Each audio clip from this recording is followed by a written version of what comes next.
مفتی صاحب مجھے آپ سے پوچھنا تھا کہ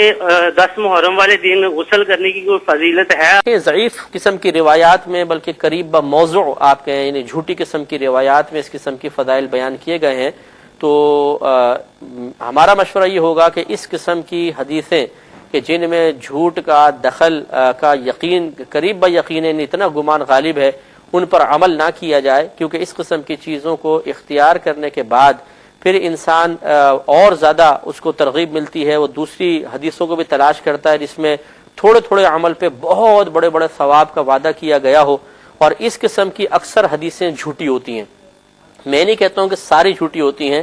اکثر حدیثیں جھوٹی ہوتی ہیں، اور اس طریقے سے انسان پھر جھوٹی حدیثوں کو اہمیت دینا شروع کر دیتا ہے۔ وہ کلام جو نبی کریم صلی اللہ علیہ وسلم سے منقول ہی نہیں، وہ اس کلام کی تعظیم شروع کر دیتا ہے، یہ سمجھ کر یہ نبی کریم صلی اللہ علیہ وسلم کا کلام ہے، اور نہ صرف خود وہ عمل کرتا ہے بلکہ اس کلام کو دوسروں تک پہنچاتا ہے، اور نبی کریم صلی اللہ علیہ وسلم کی طرف جھوٹ منسوب کر کے اس کو آگے کی طرف منتقل کرنا یہ گناہ کبیرہ ہے، اور اس طرح وہ گناہ کبیرہ کا مرتکب بھی ہو جاتا ہے۔ اس لیے قرآن اور حدیث میں مستند روایات یا مستند ذرائع سے جو کچھ آپ کے پاس آئے اس کے اوپر عمل کریں، وہ بھی اتنا کثیر